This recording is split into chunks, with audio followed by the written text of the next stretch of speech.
हैं कि शकील भट्ट साहब मौत का फरिश्ता है। वो मौत का फरिश्ता क्रिमिनल्स के लिए हैं और बदमाशों को ख्वाबों में नजर आना शुरू हो गया है। इफ़ी बट अब पता नहीं क्यों गायब है। उसका ये काम बनता है वो आगे इंटरम लेने के बाद जो अपने वकील को के वो आर्गू करें, बेल कंफर्म हो जाएगी। पुलिस मुकाबले में एहसन शाह को उसके साथियों ने वाजब करवाने की कोशिश की, इसके मुकाबले में मारा गया। उसके भाई को भी नामजद किया जा रहा है। 6 मंथ पहले आपने एक प्रेडिक्शन की थी कि जब एहसन शाह को लेके जा रहे हो तो पुलिस वाले बुलेट प्रूफ जैकेटें पहन लें और अपने औजारों को तेल शेल लगा लें।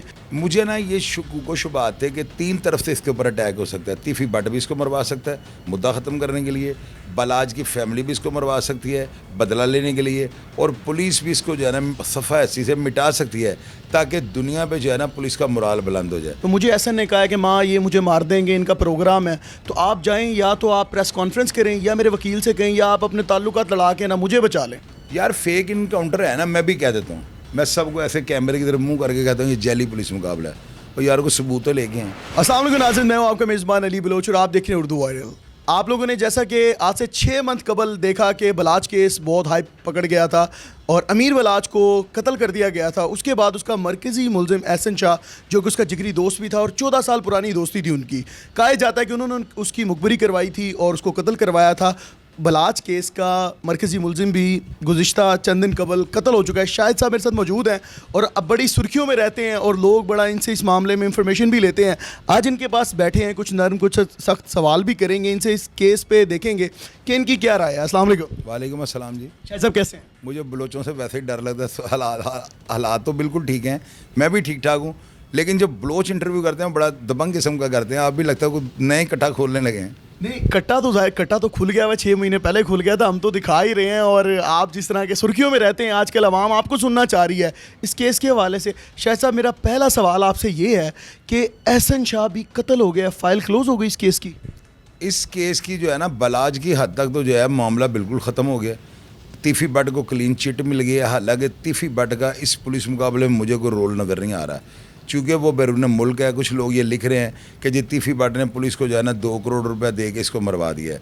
मेरी बात सुने, आजकल जो है ना ये ज़माना है कि कोई भी बंदा जो है ना टेलीफोन पे बात करते हुए महफूज नहीं। आप किसी बंदे से बात करते हो उसका 2 दफ़ा शुक्रिया अदा करें। एक तो इस वजह से कि उसने आपका फ़ोन अटेंड कर लिया है, दूसरा इस वजह से कि उसने आपको रिकॉर्ड नहीं किया।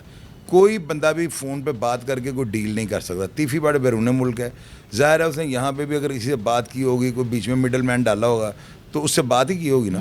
तो कोई बंदा भी फ़ोन की रिकॉर्डिंग पे अपने आप को महफूज नहीं समझता, इसलिए ये डील मेरी समझ में नहीं आती। दूसरी रही बात कि इसका जो है मरना अब क्लीन चिट मिल गया, तो ये बात 100% है। तीफ़ी बट अब पता नहीं क्यों गायब है। उसका ये काम बनता है वो आगे इंटरम लेने के बाद जो अपने वकील को के वो आर्गू करें, बेल कंफर्म हो जाएगी। अब रह ही कुछ नहीं गया केस में। कहा जा रहा है कि पुलिस मुकाबले में एहसन शाह को उसके साथियों ने वाजब करवाने की कोशिश की, इसके मुकाबले में मारा गया। उसके भाई को भी नामजद किया जा रहा है। भाई ये पुलिस वालों ने पता क्यों कर देना होता है नामजद, कि कल को जो है ना अगर घर वाले को कार्रवाई करेंगे ना तो इनके ऊपर दबाव हो कि हमारा दूसरा बेटा भी मारा जाएगा।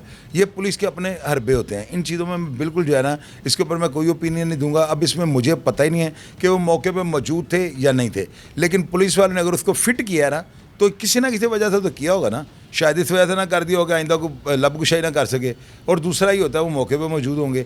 ये सारी चीज़ें अभी तफ्तीश चल रही है। मैं कबल इस वक्त क्या बयान दे दूँ? मैंने तो 2 तरफा जो स्टेटमेंट आपको दोनों दे दी। आज से 6 मंथ पहले, शायद साहब मैं बड़ा माजरत करके आपसे सवाल कर रहा हूँ कि 6 मंथ पहले आपने एक प्रेडिक्शन की थी कि जब एहसन शाह को लेके जा रहे हो तो पुलिस वाले बुलेट प्रूफ जैकेटें पहन लें और अपने औजारों को तेल शेल लगा लें तो हमला होना है। तो ये 6 महीने बाद सारा कुछ वैसे हुआ है, तो ये क्या समझें कि आपके इन्फॉर्मर बैठे हुए हैं या पुलिस वाले को आप कोई बड़ा माजरत से कह रहे हो पुलिस वालों के एजेंट हैं कि उनकी आपस में आप लोगों के क्या ताल्लुकात हैं कि इतनी हकीकत 6 मंथ बाद सब कुछ वैसे हुआ है? आप नहाते हो सरसों का तेल लगाते हैं? नहाने के बाद लगाते हैं, वो ज़्यादा लगाया करें, दिमाग तेज़ रहता है। प्रोग्राम आप भी देखते हैं, मैं भी देखता हूँ, जो हो रहा है वो आप भी सुनते हैं, देखते हैं, उस पर राय भी देते हैं। मैं कुछ अलग एंगल से देखता हूँ। मुझे ना ये शुकूक शुबात थे कि 3 तरफ से इसके ऊपर अटैक हो सकता है। तीफ़ी बट भी इसको मरवा सकता है मुद्दा ख़त्म करने के लिए, बलाज की फैमिली भी इसको मरवा सकती है बदला लेने के लिए, और पुलिस भी इसको जो है ना सफ़ा ऐसी से मिटा सकती है ताकि दुनिया पे जो है ना पुलिस का मुराल बुलंद हो जाए। अब 3 साइडों से जो है ना ताकतवर हमले की पेशन गोई थी। मैंने वो सारे हालात का जायज़ा लेकर जो है ना एक मुफस्सल खुलासा जो है ना पब्लिक के आगे रख दिया, तो क्या बुरा किया? मैंने तो एक ओपिनियन दिया ना, और अल्लाह का शुक्र है। इसका मतलब ये है कि मैं जो तज्जिया देता हूँ, जो मैं राय आपसे शेयर करता हूँ, वो इतनी अथेंटिक होती है कि आपको सामने उसका रिजल्ट देख लें आप। जितना ताकतवर हमला कहा था उससे कम शिद्दत का हुआ है। मुझे आप ये बताएं, एक बंदा पुलिस पार्टी पे अटैक कर रहा है, जो एफआईआर में लिखा हुआ है, एफआईआर से तो मैं हट ही नहीं सकता हूँ। मैं कैसे कह दूँगा जी वो अमरूद खा रहे थे पुलिस वाले तो वो आगे उन्होंने, मैं नहीं वो बात करूँगा। मुझे प्रूफ ला के दें, मैं बात करूँगा। एफआईआर एक अथेंटिक पेपर होता है, मैं उससे हट के बात नहीं करूँगा। एफआईआर के मुताबिक हमला शदीद था, यही पेशन गोई मैं आपको की थी, मैंने कौन सी कोई नई बात कर दी है। ट्रका वाला फैमिली की तरफ से क्या कोई रद्द अमल है, कोई इसके बारे में क्या कहना चाहेंगे? क्योंकि उनका बलाज के बाद एहसन शाह नामजद था तो वो भी कत्ल हो गया है, तो ट्रका वाला फैमिली का क्या अभी? वालदा है ना, अब उनको जाके एक दफ़ा मिलें, उनका इंटरव्यू लाजमी करें, बलाज की वालदा का, फिर आपको जो है ना सारी सिचुएशन क्लियर होगी। एक तरफ एक माँ बद्दुआएं दे रही है पुलिस को, दूसरी तरफ वो जो है दुआएं दे रही है, तो उसमें से हक सच की जो होगी अल्लाह ताला ने उसकी सुननी है ना। एहसन शाह की वालदा तो कह रही हैं कि बलाज हमारा बच्चा था, 14 साल हमारे घर आना जाना था, तो जिस तरह एहसन है मेरे लिए वैसे बलाज है मेरे लिए, तो इन दोनों को साजिश के तहत मरवाया गया है, इन्होंने आपस में एक दूसरे के लिए कुछ नहीं किया। मैं बताता हूँ उसकी वालदा का तो आप बयान मेरे साथ ना डिस्कस करें, माँ के ऊपर मैं कोई जो है ना किसी भी किस्म का कमेंट नहीं करूँगा। हाँ, राय मैं ये ज़रूर दूंगा कि पहले इसके घर वाले जो थे, वो जितनी देर वो अंदर रहा एहसन शाह, आपके पास कोई मंजर आम पे इनकी वालदा की किसी तरफ से कोई स्टेटमेंट आई है? मुझे आप बताएं, नहीं आई। अभी लास्ट इंटरव्यू में कह रही थी कि मुझे, मैं जब मिलने गई हूँ लास्ट फ्राइडे को मुलाकात थी, तो मुझे एहसन ने कहा है कि माँ ये मुझे मार देंगे, इनका प्रोग्राम है, तो आप जाएं, या तो आप प्रेस कॉन्फ्रेंस करें या मेरे वकील से कहें, या आप अपने ताल्लुकात लड़ा के ना मुझे बचा लें। आज तक जितने भी इंटरव्यू हैं आप उन तमाम इंटरव्यूज़ को खोल के देख लें, इन तमाम इंटरव्यूज़ में जो है ना एक बात जो है आपको वाज़ह नज़र आ जाएगी, हर बंदा इसके ख़िलाफ़ जहर उगल रहा है, हर शख्स जो है ना इसके ख़िलाफ़ जहर उगल रहा है। कोई बंदा भी ये नहीं कह रहा कि एहसन शाह जो है ना इसको जो है रियायत करनी चाहिए। भैया मेरी बात सुनो, उसकी वालदा अगर ये बातें कर रही है, आज तक जेलों से जितने भी निकाल के मारे गए सब की माँ यही कह रही हैं, हमारे बेटे को डर था कि पुलिस मुकाबले मार दिया जाएगा, ये डर था, वो डर था। ये सब घर वाले ऐसी बातें करते हैं, इसमें कितनी सदाकत है ये तफ्तीश में सारा कुछ सामने आ जाएगा। अब आपको क्या लगता है कि इसकी मुकम्मल तौर पे फ़ाइल क्लोज़ है या अफराद नामजद होंगे? क्योंकि अवामी जो राय है वो बट बरादरान पे डिस्कशन कर रही है, और उसमें एक खुशी की लहर भी है कि क्योंकि बलाज, एक हमदर्दी का वोट भी बलाज के साथ था, वो कहते हैं एहसन शाह मर गए, ठीक हो गया। लेकिन आप इस केस को कैसे देखते हैं? मैं इस केस को जो है ना ऐसे देख रहा हूँ कि फ़ाइल ठप हो गई है, अब ये रद्दी की टोकरी में जा रही है। तीफी बट को क्लीन चिट मिल गया है, तीफी बट बिल्कुल क्लियर हो गया है, तीफी बट का अब कोई बाल भी बांका नहीं कर सकता। और क्या सुनना है आपने? शायद साहब ये बड़ी माजरत से एक और सवाल है, अच्छा बड़ी अवामी राय ये है कि लोगों का कहना ये है कि जिस तरह पंजाब पुलिस का कुछ आप जानते हैं कि कुछ एक सिस्टम चलता आ रहा है, कुछ उनका एक इमेज ऐसा डेवलप हो गया हुआ है, बड़े लोगों ने कहा कि ये फेक इनकाउंटर है। यार फेक इनकाउंटर है ना, मैं भी कह देता हूँ, मैं सबको ऐसे कैमरे की तरफ मुंह करके कहता हूँ ये जैली पुलिस मुकाबला है, और यार को सबूत तो लेके हैं कि ऐसे मैं कह दूँगा मेरे कहने से जैली हो गया।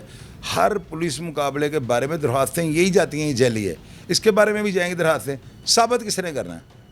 देखे ना, एक एफआईआर में लिखा हुआ है ऐसे मारा गया, अब हम दूसरी एफआईआर को ला के दें ना मुझे, तो मैं उस पर बात कर दूंगा। ये अजीब सी बातें होती हैं, ये हो गया वो हो गया।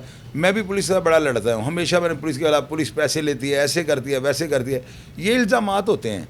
इन इल्ज़ामात को हकीकत के साथ ताल्लुक ही कोई नहीं है।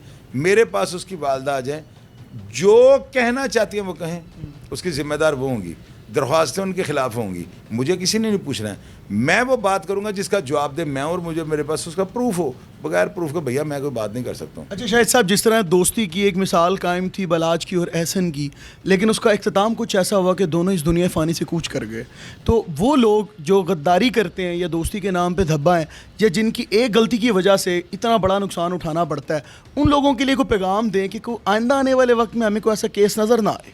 यार मैं तो सीधी बात करता हूँ कि बीज बोएगा गोंगलू का तो गाजर कितों खाएगा।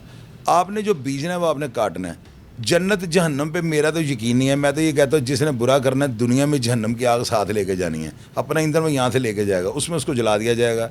इस बंदे के साथ बहुत अच्छा हो गया है, इसने क़यामत की आग में, क़यामत तक इसे जिस आग में जलना था ना, वो दुनिया में इसको अमलों में मिल गई है। अभी भी लोग, अच्छा कमेंट बॉक्स आप पढ़ रहे हैं नीचे, 99% लोग क्या लिख रहे हैं आप बताएं मुझे? ये कह रहे हैं कि जी इंसाफ हो गया है कि इसने उसके साथ ऐसा किया था, ये खुद कत्ल हो गया। एक बंदे ने टिकटॉक पे वीडियो लगाई है, इसकी शक्ल लगा कर, नीचे का गाना कौन सा लगाया हुआ है, डिस्को स्टेशन, छोड़ो छोड़ो मेरी बाहें। अब बंदा पूछे, पहले ये गाने लगते थे, आ जा यार, ले जा यार रब दे वाले, इस तरह के लगते थे, यार मोहब्बतां वाले, मोहब्बतां वाले।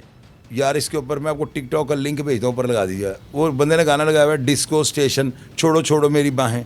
यार बंदा इनसे पूछे उन लोगों को क्या हुआ है। एक बंदे ने लिखा हुआ है दुबई का बंदा है, उसने कहा है मैं अबू धाबी का हूँ। मेरे कमेंट बॉक्स में पड़ा हुआ है, अब ले लीजिए, उसे स्क्रीनशॉट लगा दीजिएगा। उसने कहा है कि मैं सारी कौम को मुबारकबाद पेश करता हूँ कि पाकिस्तानी कौम का सर जो है ना फ़ख्र से ऊंचा हो गया है कि पंजाब पुलिस ने वो काम कर दिया है कि हम मजबूर हो गए ना, कहने पे मजबूर हो गए हैं कि पंजाब पुलिस जिंदाबाद। अब मुझे बताएं ये कमेंट्स हम कर रहे हैं, तो ये खल्के खुदा की आवाज़ बन चुकी थी। ये नमरूद था जिसको अल्लाह ताला की ज़ात ने दुनिया में जो है ना सब लोगों को ठंड डाल दिया कि मैं हूँ, तो अल्लाह ताला है, तो ये आपको सामने इंसाफ हो गया। नाज़रीन, सारी गुफ्तगू आपने मुलाहिज़ा फरमाई और आपने देखा कि शाहिद साहब के जो भी इनका ओपिनियन था वो भी आया और बड़े शवाहिद से गुफ्तगू करते हैं, इनकी एक बहुत अच्छी बात है। अच्छा शाहिद साहब, मेरा एक और सवाल है, शकील भट्ट साहब के हवाले से उनके जो लवाहिकीन हैं एहसन शाह के, वो बड़े गम गुस्सा का शिकार हैं, वो उन पर तोहमतें भी लगा रहे हैं और वो ये बातें कर रहे हैं कि शकील भट्ट ने मरवाया। उनको ये चाहिए अपने जो बच्चे इश्तिहारी हैं उनको कहें शकील भट्ट के ऊपर गोलियाँ चला दें, शकील भट्ट को जो है ना बम्ब के साथ उड़ा दें। और भैया मेरा इन बातों से क्या वास्ता है, अगर वो गम गुस्से मैं तो जाकर शकील भट्ट के ख़िलाफ़ दरखास्त दें, अगर वो गम गुस्से मैं तो जाकर लिखें अफसरान को जाकर इससे पैसे लेकर मार दिए, अगर उनको गम गुस्सा तो जाकर अफसरान को दरखास्तों में दे के कहें कि ये दूसरी पार्टी के साथ मिलकर जो है ना इसने साजबाज करके हमारे बेटे को मार दिया। मेरा इन बातों से मैं इसका क्या जवाब दूँ। मैं तो ये कहूँगा कि अगर पुलिस वालों ने इनके 2 बेटों को फिट किया हुआ ना, तो या तो वो मौजूद थे तो या उनका भी बंदोबस्त होने लगा। मैं इससे बढ़ के क्या बात कहूँ, देखो मैं खुल के कह रहा हूँ ना। बस आप ये भी कहते हैं कि शकील भट्ट साहब मौत का फरिश्ता है? वो मौत का फरिश्ता क्रिमिनल्स के लिए हैं और बदमाशों को ख्वाबों में नजर आना शुरू हो गया है। मुझे कई बदमाशों के इश्तिहारियों को फ़ोन आते हैं, वो कहते हैं यार हम सोए उठ गए। मैंने कहा क्या हुआ है, क्योंकि मेरा काम इस तरह का ना, बड़ी बड़ी दूर से बैरून मुल्क से जो इश्तिहारियाँ कॉल करते हैं कि चोई साहब हमें ख्वाब में शकील भट्ट नज़र आता है। मैं कहता हूँ और कहते हैं कभी कभी मोहम्मद अली भट्ट नज़र आता है। मैं कहता हूँ और कहते हैं कभी कभी आफ्ताब फुलरमान नज़र आता है, और वो कहते हैं इमरान किशोर नज़र। अब मुझे बताया अगर उनको नज़र आता है तो वो नींद की टैबलेट्स लेकर सो जाएँ। मेरे पास इन चीज़ों का क्या जवाब है। ये तो वो बात है आप माइक आगे करते हैं ठुस करके कुछ ऐसा वो जवाब दें, बस इसका जवाब मैं क्या दूँ। उसके घर वालों को रंज जाना तो अपने बेटे जो 2 इश्तिहारी हैं जो पुलिस मुकाबले में पुलिस पे फायरिंग करके भाग गए हैं बकौल FIR के, जो FIR का मतलब उसके मुताबिक, तो उनको कहें शकील भट्ट पे हमला कर दें। वो कौन सा कोई उसने जो बुलेट प्रूफ जैकेटें पहनी होती हैं, जाएँ जाके मारें, जो करना करें और भुगतें। मेरा इन चीज़ों से कोई सरोकार नहीं है। लेकिन रही बात शकील भट्ट की, वो इस वक्त जो है ना क्रिमिनल्स के लिए मौत का फरिश्ता बन चुका हुआ है। ये बात आप कागज़ पे नोट कर लें, बल्कि हेडलाइन में लगा दीजिएगा। वो मैंने उनसे बात हुई है ना, मैंने कहा ये क्या किया है, कहते यार चोई साहब मौत बार रखेगी, असी उन्हें अपना जो किबला है ना उन्होंने दुरुस्त किया है।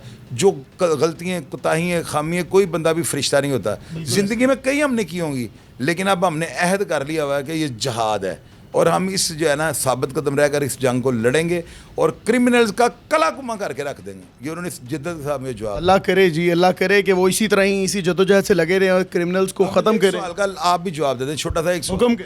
ये अच्छा हुआ बुरा हुआ? इसके 2 पहलू हैं। इंसानियत की नज़र से देखा जाए तो उसके लवाहिकीन को देखा जाए तो उसको कानूनी सज़ा मिलनी चाहिए थी, कत्ल नहीं होना चाहिए। मैं आपको पूछ रहा हूँ, और दूसरी तरफ से देखा जाए तो अगर उसके साथ अगर गलत हुआ था तो अच्छा हुआ। चले बस ठीक है, यही मैं सुनना चाह रहा था। 2 पहलू होते हैं ना हर चीज़। नहीं ठीक, दोनों पहलू आपने अच्छे गए हैं, बिल्कुल ठीक है आपने। चलें जी, ये शाहिद साहब की गुफ्तगू आपने मुलाहिज़ा फरमाई और आप इससे कितने सहमत हैं, कितना एग्री करते हैं, कमेंट सेक्शन में अपनी कीमती राय से ज़रूर आगाह कीजिएगा। हमें इजाज़त, अल्लाह ने के बाद।